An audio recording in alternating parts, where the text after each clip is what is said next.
totalmente. Oye, Villafete, cambiando de tema, el día de ayer cuestionamos al secretario de Educación a partir de varias denuncias que hemos recibido desde desde este año, desde inicios de año, con la inscripción en escuelas privadas, principalmente, en Mexicali y Tijuana, que pues les han negado el registro, la inscripción, porque tienen alguna discapacidad. O tienen del espectro autista. Esto les ha complicado a padres de familia porque ya ni hablemos de que tengan estos maestros sombra. Estamos hablando simplemente incluso desde que carecen de accesos para personas con discapacidad en las escuelas, porque no solamente es poner rampas, carecen de dar una educación integral, porque tampoco se trata de arrinconarlos en un salón de clases y que ahí permanezcan las 6, 7 horas que están en la escuela. Esto de verdad podríamos decir que nos pega en el corazón y que moralmente no está bien y que no tienen no tienen perdón de Dios, pero no, acá no es un tema ni religioso ni moral, es un tema que está en contra de la ley y de la Constitución. Aunque sí hubo una escuela justamente de corte religioso, ubicada en Villafontana, que sí le denunciaron por discriminación. Es decir, se presentó una denuncia precisamente porque no querían que un menor, creo, si mal no recuerdo, con espectro autista, continuara en las clases. Había estado en segundo año sin ningún problema y en tercer año se volvió, permítame decirlo con comillas, un problema para la escuela.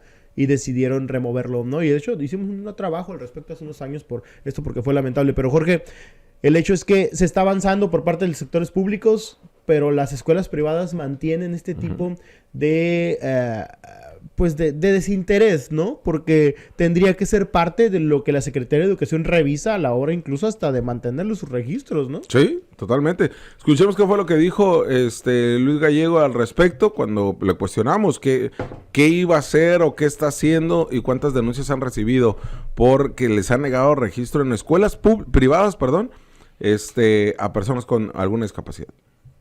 La nueva escuela mexicana plantea que la escuela es para todas y todos los niños y niñas son considerados con el mismo potencial de aprendizaje.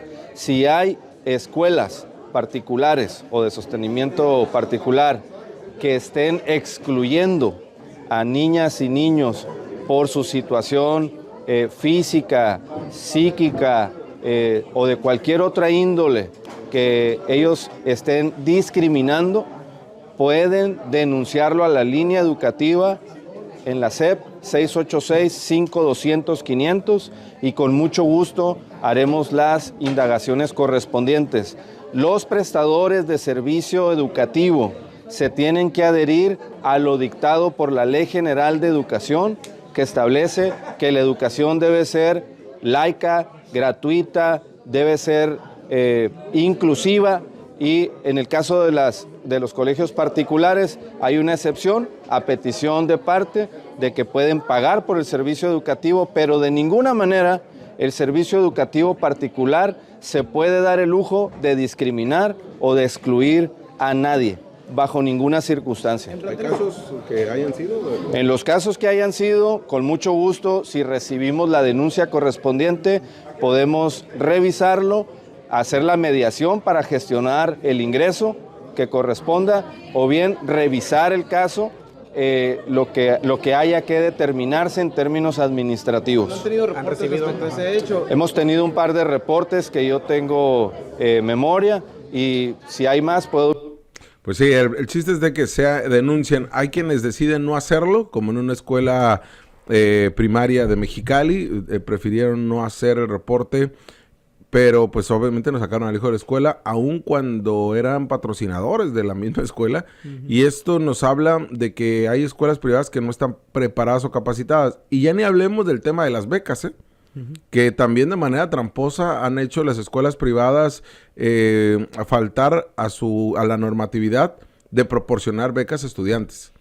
Sí, es uno de los grandes problemas. Por ejemplo, creo que si mal no recuerdo es el 5% del alumnado, si mal no recuerdo, el que tiene derecho a becas y lo utilizan para becar a los, como una prestación a los maestros, por ejemplo. Sí, o a los hijos de los maestros. A los hijos de los maestros, más bien, ¿no? O sea, se los venden como prestación. Si tú tienes un hijo, te vamos a tener la mitad de precio o no vas a pagar esto, pero realmente no es con una intención de que la gente pueda acudir o acceder a una escuela de carácter privado. Es para beneficiar a su propio personal. O sea, fíjese cómo son de tramposos. Por eso hay tanto cuestionamiento hacia las escuelas privadas en general, que me encanta, tienen un discurso muy enfermo de que creen que realmente están haciendo la labor que el Estado no ha podido hacer, cuando la realidad es que el Estado, o por lo menos los gobiernos anteriores, y eso sí hay que decirlo, los gobiernos anteriores, principalmente los gobiernos del PAN, se esforzaron por destruir la escuela pública. Y justamente qué bueno que lo planteas desde el punto de vista ideológico, porque ayer platicando con el doctor en educación Rodolfo García, doctor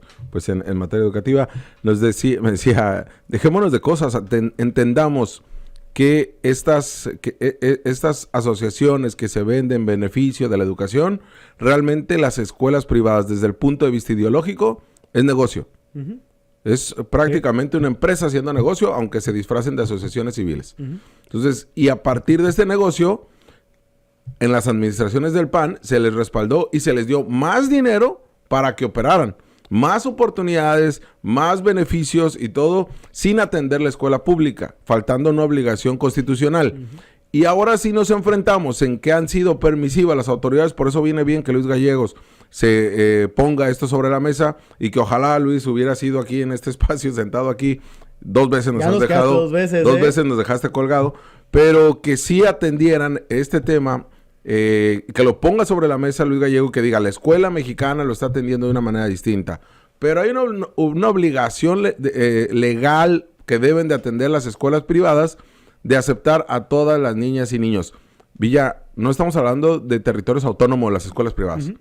Tienen una normatividad. No son una embajada, ¿eh? No. No son una embajada, no es que no nos podemos meter, no, para nada. Ahora, Jorge, hablando con una docente, hace unos días me comentaba que el principal nivel de reprobados o de los jóvenes que están reprobando, por ejemplo, en la escuela media superior, por mencionar algún tema, en general toda la media superior, no estoy hablando específicamente de algún subsistema, los reprobados se dan principalmente por sus contextos y no por su capacidad educativa, su capacidad de aprendizaje. Uh-huh. O sea, es decir, los jóvenes que están reprobando en esos subsistemas, ya sean de Estado o federal, están reprobando por que carecen de una vida, uh-huh, o por las carencias que tiene su vida misma, y no porque ellos no conozcan o tengan el conocimiento, ya sea porque faltan por problemas de carácter familiar, uh-huh, por las carencias económicas que de repente pueden llegar a tener.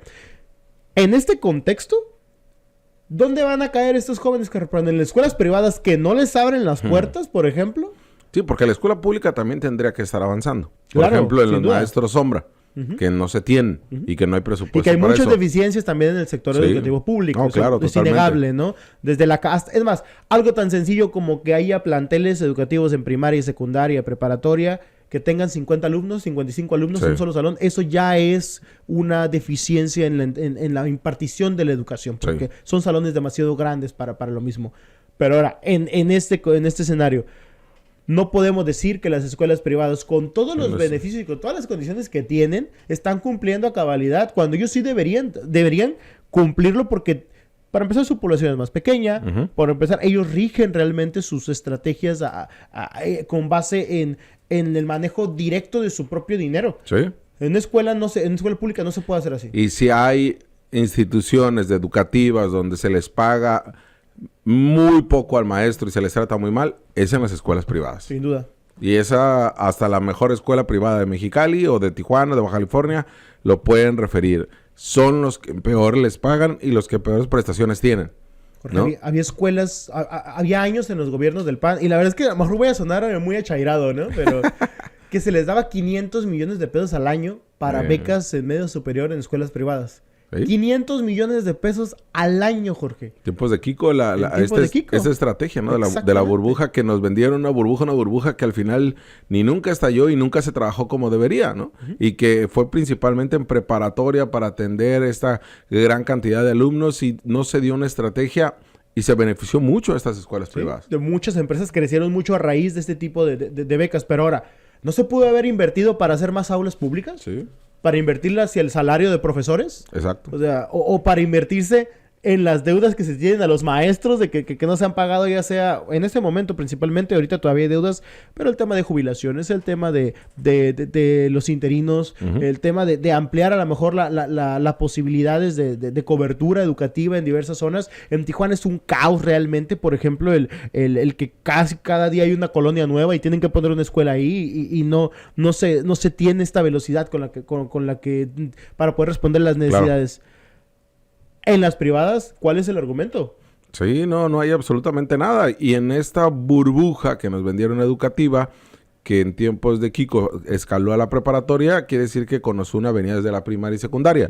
Bueno, ¿y por qué lo refiero así? Porque justamente ahí fue cuando se inventó este tema del maestro interino, ¿no? Que este es un error del sistema, que desde entonces lo estamos cargando y no han podido hacer una buena proyección, y los sindicatos se han aprovechado del maestro interino para meter a una gran cantidad de amigos, compadres y de todo. Y ese es uno de los grandes problemas de educación que nadie ha podido arreglar. Ahora, si vemos desde el punto de vista de la discriminación, que esto se dé hoy en día en Baja California, no tendría una concepción, y ojalá que Luis Gallegos al menos mencione qué escuelas son, o que diga, o sea, mínimo la quemada pública, decir por qué no lo acepta. Y también, si usted tiene una escuela privada y nos está viendo, o es presidente de la Asociación de Escuelas Privadas, no decimos que son todas. Nos queda claro que hay algunas que, platicando con un maestro de por ejemplo, el angloamericano, nos decía que ha incrementado el número de maestros sombra en los salones educativos. Entonces, y te da una referencia que, de acuerdo a un especialista, nos refería que en Mexicali, como en otras ciudades donde hay una gran cantidad de contaminaciones, donde hay más niños o personas con discapacidad. Entonces, hay una forma que está ligado, pero lo mínimo que lo debes de atenderse en el tema educativo, y que la realidad es que han fallado, porque ni las inspecciones han sido buenas de la Secretaría de Educación, ni el trabajo, ni las denuncias han estado cercanas. Por eso qué bueno que Luis Gallego pone el tema sobre la mesa. Sí, de por sí muchas de las escuelas, la mayoría, o un gran porcentaje, rechazaron realmente la perspectiva de la nueva escuela mexicana. Ahora también con esta situación. Te hablamos de frente. Entérate de lo que sucede en el epicentro informativo con nuestro análisis de capital importancia.